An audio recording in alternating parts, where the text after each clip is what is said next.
We're very pleased to have with us Bob Wilson. By day, Bob is an editor.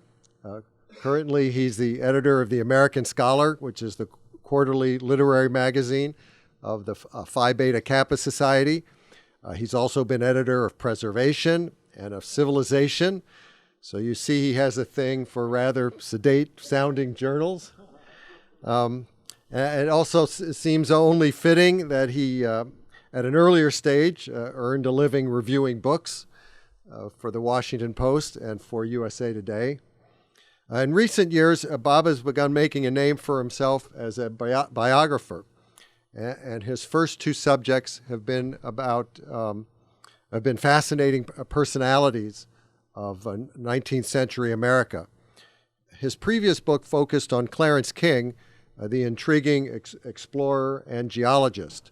His new book, which he's here to discuss, covers the life of Mathew Brady, arguably the most important photographer in 19th century America, best known for his Civil War images and for a vast archive of celebrity portraits ranging from presidents and generals to writers and performers. One of the challenges that Bob faced when he wrote about Clarence King was King's tendency to tell tall tales. With Brady, Bob faced somewhat of the same challenge in that Brady had a tendency sometimes to embellish. But there was also another challenge, namely a dearth of written records. For as prominent as Mathew Brady was, and for all the history he recorded through his photographs, he didn't leave much in the way of journals or other writings about his domestic life, and his business records were rather spare at best. Nonetheless, Bob has done an impressive job not only piecing together the story of Brady's life, but presenting it in the context of the history of American photography. A review in the Boston Globe called the book elegant and informative, and a New York Times reviewer described the book as containing some of the same attributes as a Brady photograph: unblinking, straightforward, and historically significant. Ladies and gentlemen, please join me in welcoming Bob Wilson.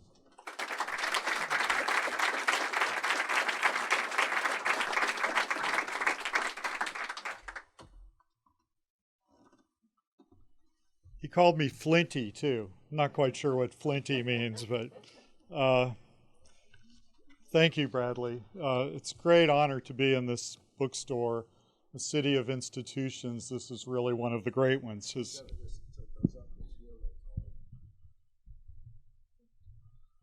And it's so wonderful to see it thriving under Bradley, and I hope will continue to thrive for many years to come.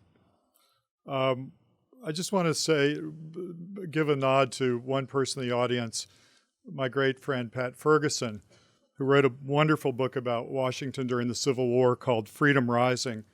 It's a book that I really relied on in writing this book, and if you don't know the book, you should.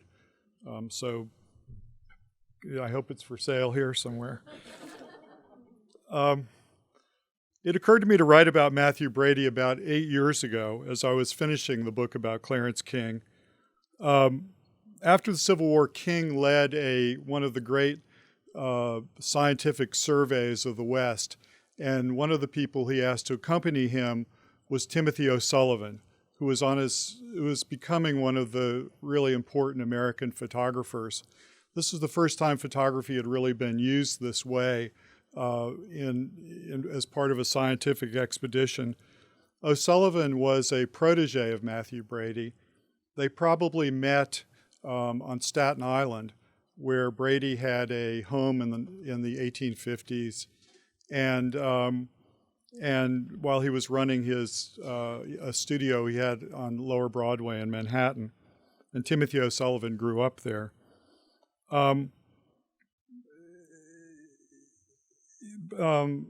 As I read about O'Sullivan, I realized that there really was not a first-rate book about Mathew Brady, which really astonished me given his importance. I mean, I think all of us who care at all about history know the name of Mathew Brady, and and increasingly in the last couple of years have become aware of his photographs as we've gone through the 150th anniversary of the Civil War.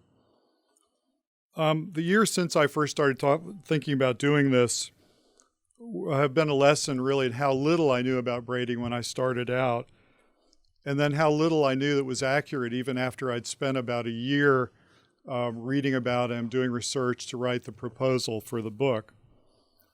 It should have struck me, given the industry of scholars and of journalists like myself and Bradley, that that if there wasn't a good book about Mathew Brady, there might be a reason.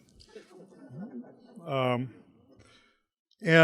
the truth is that there are two good reasons. One is that for a man who was in the public eye for half a century, whose name became a brand both for portrait photography and Civil War photography, who hung around with the journalists of his day and was acquainted with most of the people who mattered in his time, who was dedicated to making photography a medium for the recording of history. For all this, he left, as Bradley said, a very lightly marked trail. He did not keep a journal or write a memoir, wrote only a handful of perfunctory letters, and spoke about his career in detail to a few journalists and friends only late in life, when the natural tendency of many people, certainly myself, is to embroider the past. This is reason one for why such a central cultural figure of his time had no good biography. Reason two is that in the years since his death, this paucity of fact has led some writers to go beyond Brady's own embroidery to pure speculation and even fabrication. So the challenge was both to dig deeper and to be more than usually skeptical about what had already been written about him. What are the things that I thought I knew about Brady that were wrong? The first was what almost everyone who knows anything about Brady thinks they know about him, which is that he was not just a Civil War photographer, but that he was in some sense the Civil War photographer. That he himself took all of those photographs we've become so familiar with in the last 2 years. It's true that we see a number of the same photographs again and again. This one, for instance, called Three Confederate Prisoners, has just become a U.S. postage stamp. There are people from Roanoke who actually convinced the Postal Service that one of these guys was a relative of theirs because this print had hung in their parlor for 80 years or something. And I think I'm not quite as gullible as the Postal Service in that regard. But anyway, they were invited to the ceremony when the stamp was. So it's theoretically possible that one man could have scurried around and made many of the photographs we do know that are familiar, especially because there were no photographs at all of the war's signal events, ranging from the First Battle of Bull Run to Lee's surrender to Grant at Appomattox. In fact, there are really no photographs at all of battles. Brady did go to Bull Run, where he may well have been the first man in history to attempt to take photographs under fire. But none of the photographs he took or tried to take survived that day. They were probably destroyed in the chaotic, to put it mildly, retreat of the Union Army on the afternoon of July 21st. He did have this heroic image of himself made the next day. Thanks. One of the things that I say in my book that reviewers have seemed to like to pick up on is I said something like, did he know what he was doing when he went to war? If so, why did he dress like a French landscape painter? He's got the dust coat, which actually journalists often wore when they were covering the war. But he's got the watch fob and the cross tie and the jaunty hat. So this was a photograph meant to say he was there, and he did manage to convince a number of publications in the weeks after the First Battle of Bull Run that he had made photographs. And but they were wrong in saying that. None do exist. After Bull Run, where he may well have been spooked by his proximity to live ammunition, he stayed miles away from any other battlefield until about 150 years and 1 month ago, when he traveled to Gettysburg about a week to 10 days after the fighting had stopped. Then there's another lapse of almost a year until soon after Cold Harbor and the beginnings of the stalemate at Petersburg, when he went back in the field. He kind of went out towards Antietam about a month after the battle there, but never really got within miles of it. And then that's really it as far as his physical appearance anywhere near a Civil War battlefield. He was in Richmond the day that Robert E. Lee came back from Appomattox. He kind of wandered back. It took him 4 or 5 days to get back. And thank you, Bradley. And this is a photograph he took. Brady often had good luck in getting places late, and his rival Alexander Gardner had gone to Richmond, as many photographers had, right after the South abandoned it and it was set afire. The pictures were so, stunning, and everyone had been focused on Richmond since the beginning of the war anyway. So consequently, they all went and took these pictures of these burnt-out buildings, and nobody went to Appomattox. So there are no pictures from Appomattox at all. But anyway, Lee had known Lee from the Mexican War, and Lee had been the superintendent at West Point, and there had been a tradition of West Point cadets to come down and be photographed at Brady's studio in New York.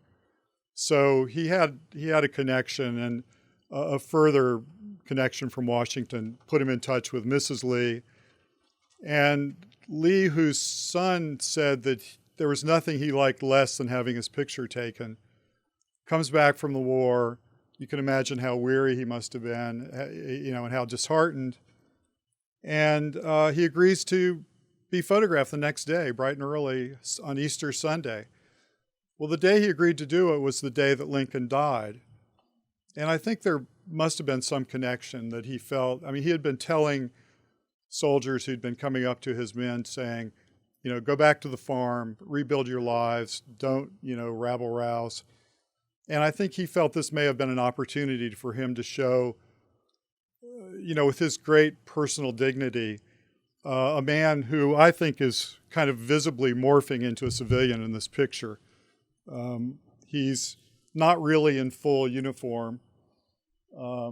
If you see the pictures of him from Appomattox, he has this red sash. I mean, not the pictures, but the paintings that were done later, and a ceremonial sword. And here he kind of has street shoes on, and seems to be looking like a guy for who the war is over. Anyway, this was one of Brady's great gets, as they say.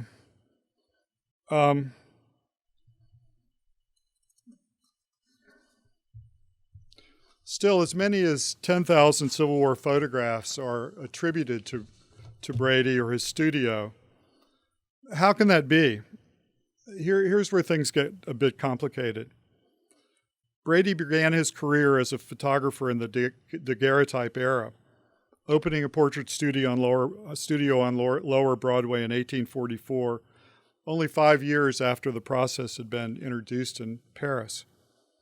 A busy portrait gallery, as Brady soon became, required a number of people to make a photograph, to make a customer happy if the customer wanted to walk away with a finished photograph. The metal plates on which the daguerreotypes appeared had to be buffed and treated, and after a plate was exposed, the image had to be fixed, washed in a gold solution, maybe hand-colored, and framed in a leather case. Different people performed each of these tasks, and later Brady's studio had as many as 25 employees. The person who actually took the photograph was generally not Brady himself, but was called an operator, the man who operated the camera. Brady owned and ran the business, hired the workers, made all the aesthetic and technical choices, often greeted his sitters, especially the famous ones, and escorted them to a position in front of the camera, putting them at their ease and setting up the photo. He was a lot like Bradley, I think, in this bookstore, actually. Earlier in his career, he decided he wanted to specialize in images of well-known people, so he also spent a lot of his time in pursuit of them. The daguerreotypes that were made in his gallery, he called it a gallery because he would display all these pictures of famous people in a reception room. They were known as Brady images, so his name became his brand. He was often called Brady of Broadway. And his product, the photographs made by his workers, were known by his name. In a business context, this is pretty easy to understand, I think. Henry Ford didn't assemble cars himself, and yet all the cars are called Fords. But in a photography context, where we think of a photographer as being the person behind the camera, this has been less easy to understand and has led to charges that Brady took credit in a deceptive way for work that his employees performed. By the time the Civil War began, Brady had been operating galleries in New York and later in Washington for 17 years. His goal had become, within his first few years on Broadway, to take photographs of every important American, and almost everyone, it seemed, had posed for his camera. He had kept up with the rapid changes in technology and had even innovated a few, and was now taking studio portraits beautifully printed on paper, often in large sizes and expensive, but also mass-produced card-size photographs and stereographs, or what we would call 3D photos. Probably the most important photograph Brady ever took, which I don't have here because you all will know it so well, was the one of Lincoln on the day of his famous Cooper Union speech in New York, the speech which made him a viable presidential candidate. Lincoln was, if you will recall, it was a beardless Lincoln. It's kind of a three-quarters picture.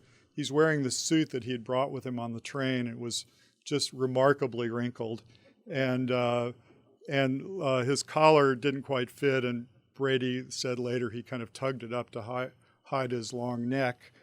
But anyway, Brady, the image was widely reproduced throughout the year of the campaign. It was used on buttons. It was in illustrated papers. And when Brady saw Lincoln again after the election and before the inauguration, Lincoln supposedly said, "Brady and the Cooper Institute made me president." Brady seems to be the only source for this quotation. So make of it what you will. But it's clear that that image was helpful. After secession and Fort Sumter fell in early 1861, volunteer state militia units from the North came flooding into Washington to protect the capital from what was expected to be an imminent attack by the rebels. As these soldiers and officers camped around the city, they often went to the Brady studio to have a portrait made to mail back home. And Brady began to send his operators into the field to take what amounted to studio portraits out of doors. Part of Brady's impulse here had to do with his sense that the Civil War was a big subject that history would want to know about, and a continuation of his interest in taking pictures of famous Americans. But these camp life images also had commercial value as card and stereograph prints. So Brady had several teams out taking pictures before the war began. After Bull Run, this practice continued, and some of his men, who became famous in their own right, his Washington Gallery operator at the time was Alexander Gardner, and Timothy O'Sullivan, about whom I've spoken, and others, also began to work for the U.S. Army, photocopying maps and orders, and helping the topographical engineers find appropriate spots for camps, hospitals, bridges, and what we would call infrastructure. As they served the Army, they continued in Brady's employ, sending him more photographs for his growing war collection.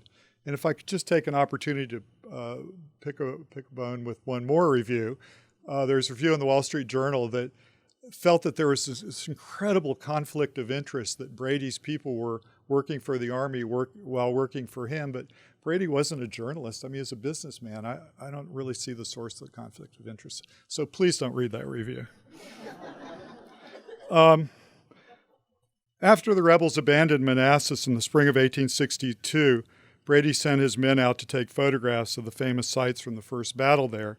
And one of those men, James Gibson, accompanied McClellan's army soon accompanied McClellan's army on the Peninsula campaign, where he took a number of the first really seminal photographs of the war.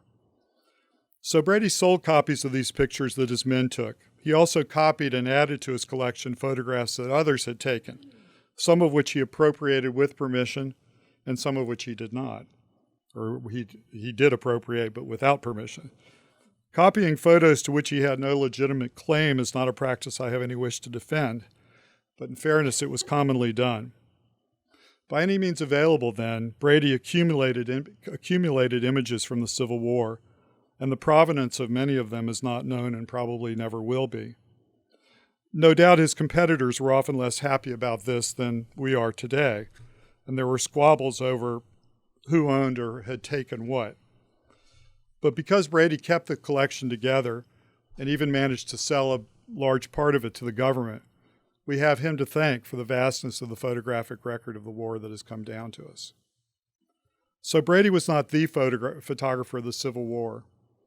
I mentioned that I had other misconceptions about him even after I had read a fair amount.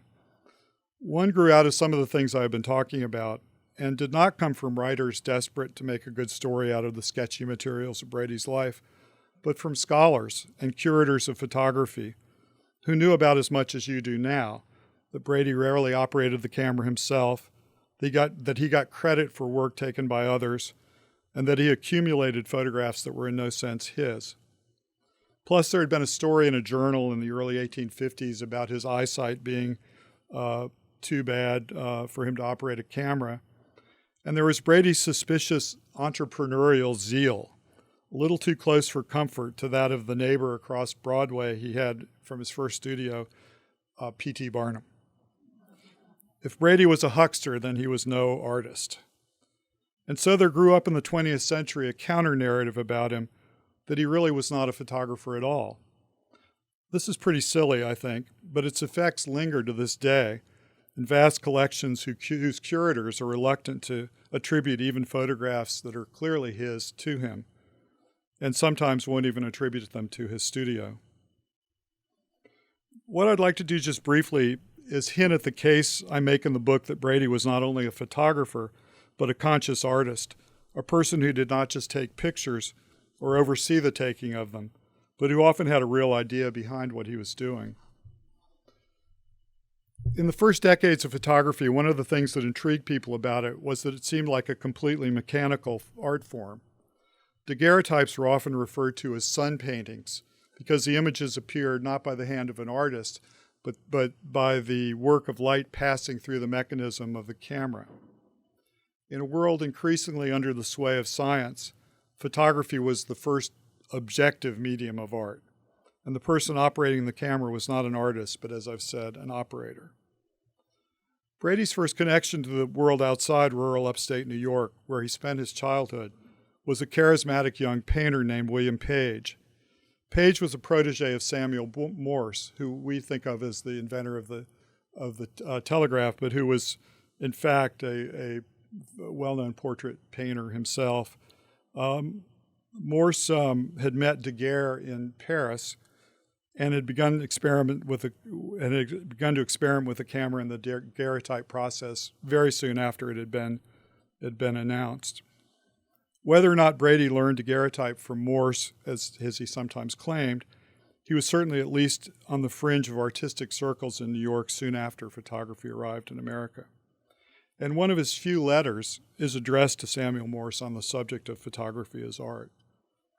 The sorts of portraits he himself began to take undoubtedly owed a debt to portrait painting, in the poses, the backdrops, the lighting, and by the late 1850s, Brady was specializing in what he called Brady Imperials, large-sized portrait prints on salted paper that, like daguerreotypes, had a gold wash and then were often hand painted. They're quite beautiful. And he also had photographs blown up and then painted by oil painters. And there's images of the great triumvirate that Brady had painted and were in his studio for many, many years, and he ended up selling them to Congress, where they hang today, I believe. Or they're at least in the collection of the Senate. It turned out Brady didn't quite own them anymore at the time he sold them to the Senate, but more power to him for that. 3 photographs that Brady took 150 years ago at Gettysburg speak explicitly, I think, to this question of whether photography is simply a mechanical process or whether it implies the presence of a conscious artist.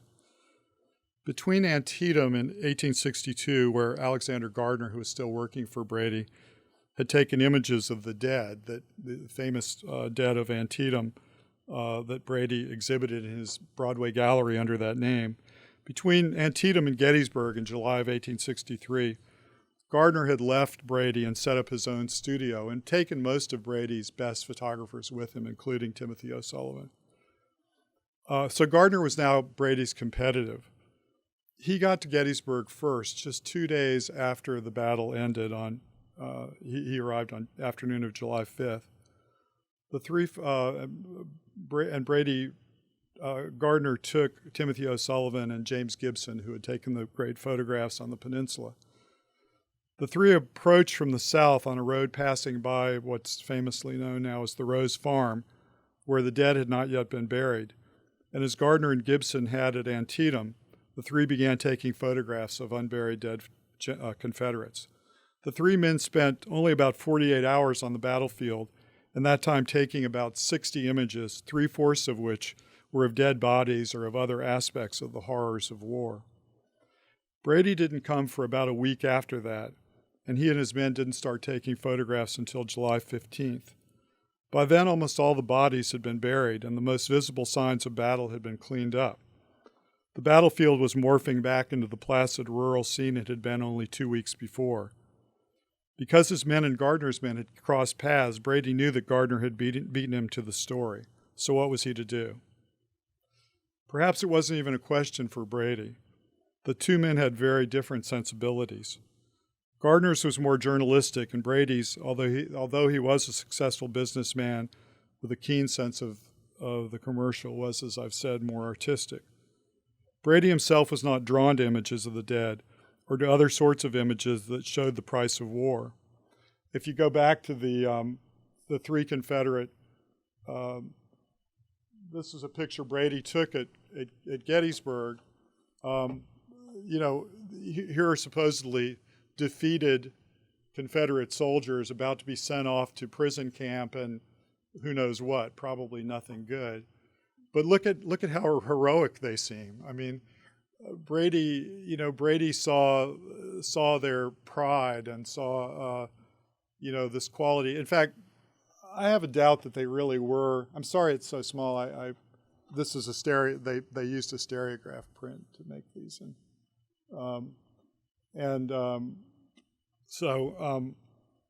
anyway, I kind of feel like they must be spies or scouts or something. They just don't look like defeated soldiers. So. Thank you, Bradley. So that was more Brady's sensibility.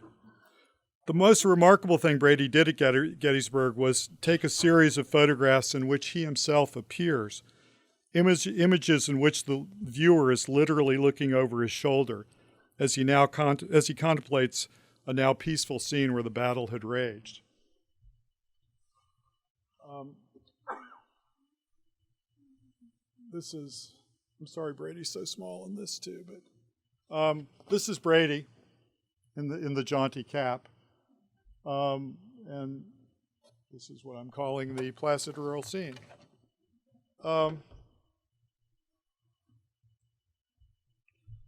He and his men took about 36 photographs in all, and Brady appears in at least 6 of them. These photographs are far less dramatic than Gardner's, But I argue in my book that they are more interesting as photographs, and that our clear preference today for the drama of Gardner's photos was not matched by the people at the time they were taken. There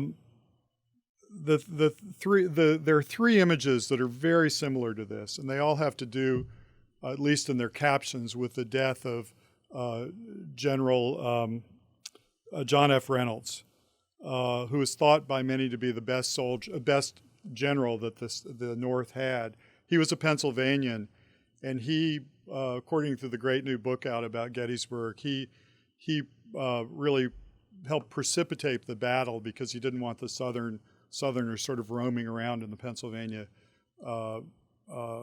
countryside. Reynolds was indeed was killed in these woods on the first day of the battle, and the caption for this one accurately says that. There's another famous picture of Brady you may have seen standing before a split rail fence. There's a pond, and he's looking out in a field, and it's called the wheat field in which General Reynolds fell, and of course he fell in the woods and not in the wheat field. So try to explain that. And then there's a third, but he's similarly positioned in that photograph where you're looking over his back at the scene, very beautiful scene. And then there's a third one, similarly composed, where they're looking through a field at a barn where Reynolds was supposedly taken to die. Well, Reynolds died instantly, and he was actually taken somewhere else. But anyway, the fog of war. But anyway, to me, these three photos introduce in an explicit way a human consciousness of the violence that had played out in these woods and fields. We see one or two people in each of them contemplating the placid landscape, and we know what must be on their minds, the turmoil and death that filled these scenes only days before. All photos imply the presence of a human viewer, of course, the person who points the camera. But more directly, perhaps, than had been done in this medium, Brady has offered what might be called first-person photography, a statement that the photo is not just an objective rendering of a scene, the work of the sun, but a view created, in effect, by an individual consciousness. For me, the three Reynolds photographs qualify as works of art in that they have a clear idea behind them and are executed in a way that enhances that idea. You'll have to buy the book to see the others. Or go on the website of either the National Archives or Library of Congress. I can't remember which. A year later, Brady was back in the field, systematically taking photographs of all the major commanders in Grant's Union Army of the Potomac, soon after the disgraceful slaughter of the Battle of Cold Harbor. Pat Ferguson wrote a book about that, too, you might want to check out. Near Richmond, the only battle for which Grant expressed regret for the useless waste of life. The army soon moved to the outskirts of Petersburg, where Brady and his men followed, and where he took one of my favorites of all his photographs. On June 21st, 1864, he posed General Robert Potter, a division commander under General Ambrose Burnside and his staff.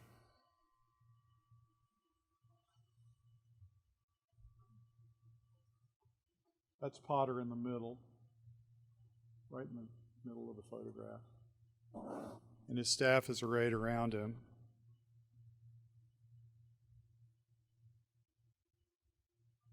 The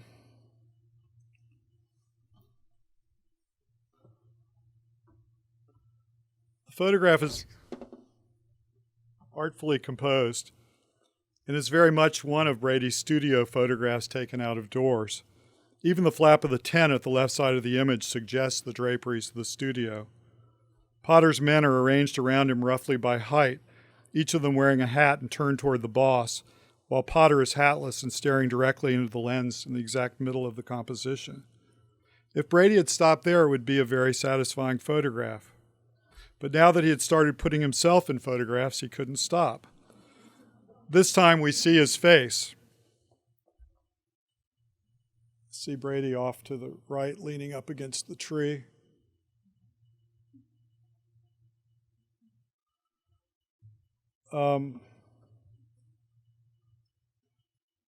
He has posed himself as what he was, not the subject of the photograph, but its presiding intelligence, his gaze not at the lens, but bisecting the line between the general and the camera.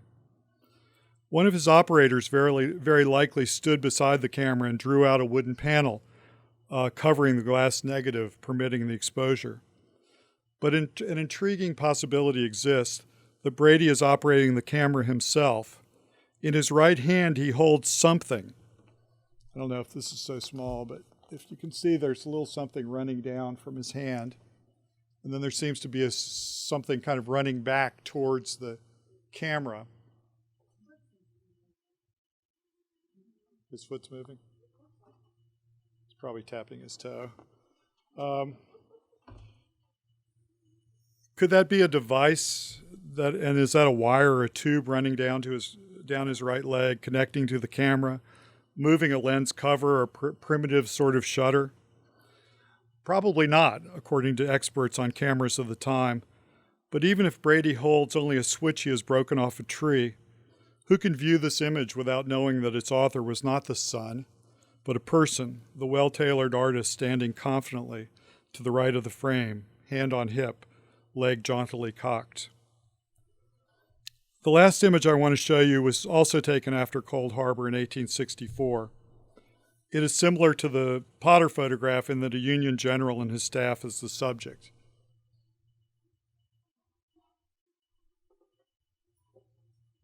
In the middle of the photograph is Ambrose Burnside. He's got his leg crossed. This is his staff. He's the guy that Potter was under. What's interesting about this image, of course, is the somewhat ghostly presence of, you guessed it, Brady himself in a jaunty hat. Although he is not moving but simply out of focus, it seems clear that he had been arranging the men for the composition and was returning to the camera when his operator exposed the plate. In fact, I was looking at it closely today, and some of the people in the image aren't quite ready for the picture to be taken, it seems like.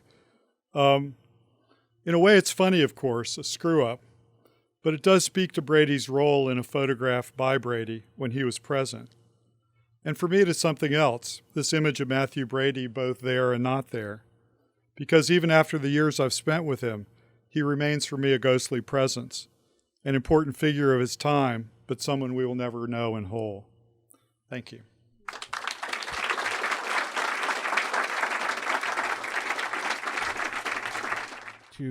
Two quick questions. One, how long did they have to stay still for?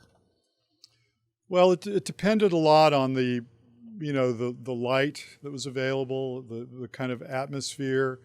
Early on with daguerreotype, it could be many, many seconds up to maybe a minute.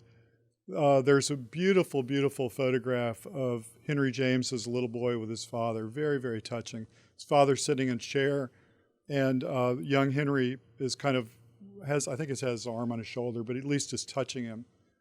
And there's also, it's similar in a way to the great photograph of Lincoln, that really the most personal in a way, photograph of Lincoln with his son Tad, where Lincoln's sitting in a chair holding a book, and Tad is who's dressed very much like his father in a little suit.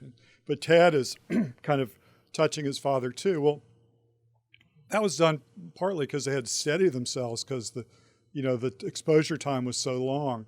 They had to be very still. Henry James writes about having been photographed that day in Brady's studio and said it was just excruciating. They would have a kind of vice behind his back, and there were all sorts of, many of these pictures, the famous picture of Grant leaning up against a pine tree, they were always finding ways to sort of steady themselves. Could you mention about the photographs that were kind of faked, like dead people that weren't dead, sharpshooters that weren't sharpshooters, Union officers that turned out to be Brady's assistants, that kind of stuff?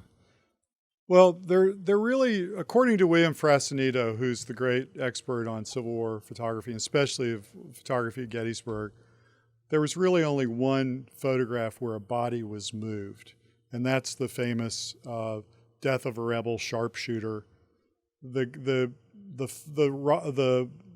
rifle that was put in that photograph was not a sharpshooter's rifle, so that's one problem with the photograph. And then I think Frasnito was the one who noticed that there were photographs of this dead soldier further down the hillside, and he realized that his body had been carried in a blanket, which appears in there are two photographs of him up in the den where these rocks have been. And it may well have been. Do you think it was a sharpshooter's den, Pat?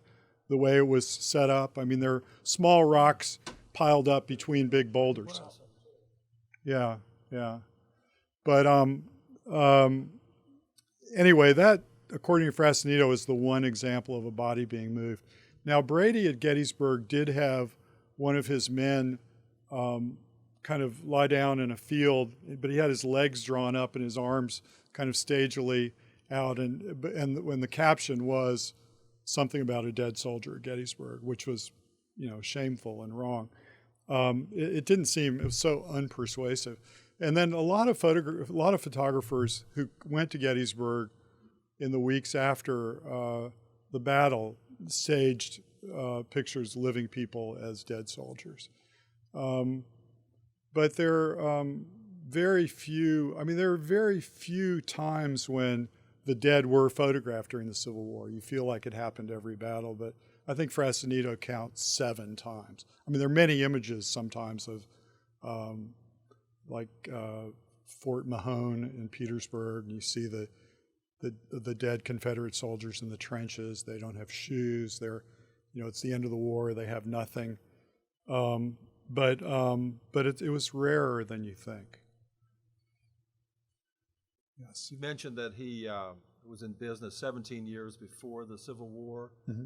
Could you mention where he photographed from, other than New York City? Yeah, he had several businesses in New York City. He kept kind of moving up Broadway as he became more successful, and as Broadway kind of became tonier as it moved uptown. So he had several studios in New York. He tried to open a studio in Washington in 1848, about maybe 1848 or 49.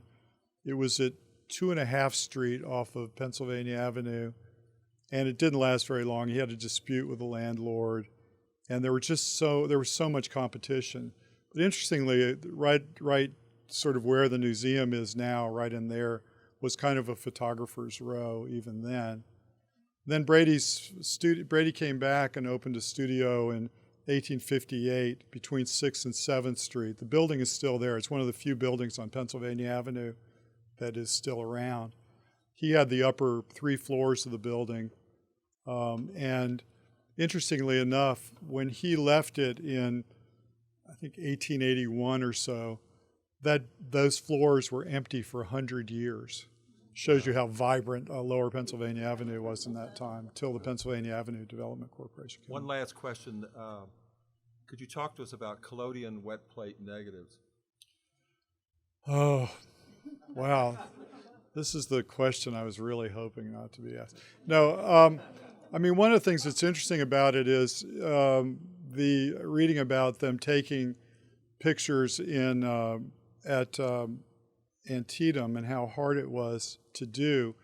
One quality of collodion. Collodion was a gummy substance they put on glass to prepare the plates. But one quality it had is it was very attractive to flies.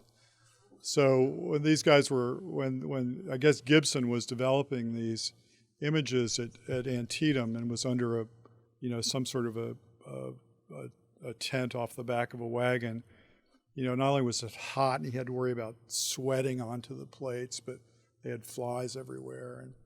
And I could probably,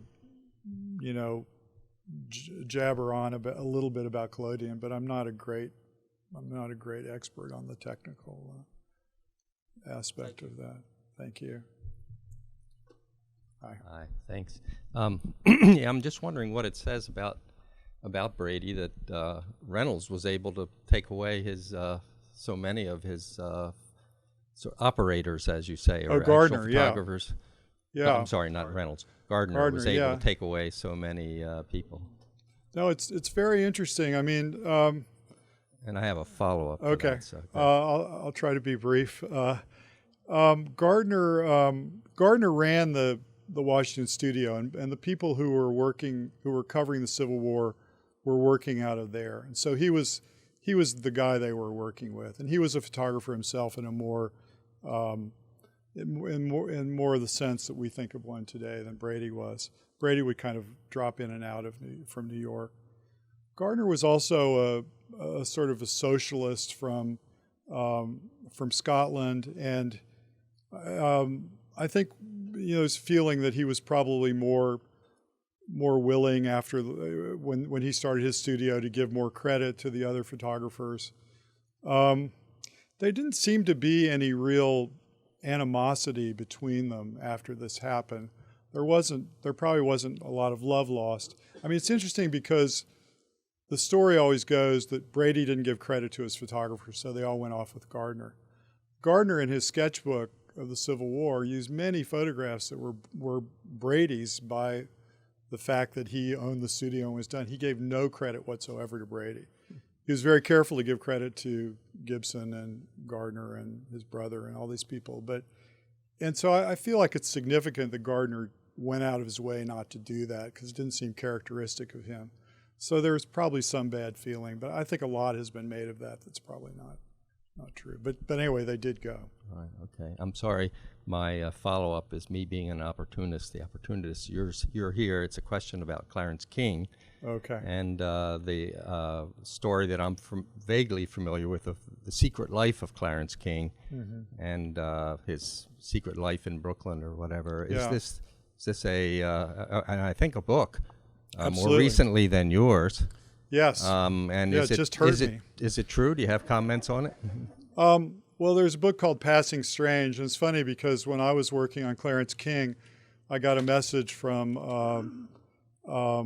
the great library in Southern California, the Huntington, saying there's somebody else working on Clarence King. Would you like to be introduced? And so I said, sure, what do I care? And so it turned out it was this pretty famous scholar of photography, and we kind of, did this little dance, and it turned out I was really interested in the first part of King's life when he was doing things. And she was very focused on this. King had a black wife. He was a friend of Henry Adams, a man around town in D.C., and he fell in love with this black woman, and he set her up in a house in Brooklyn and didn't tell any of his friends about her, and didn't really behave very well towards her.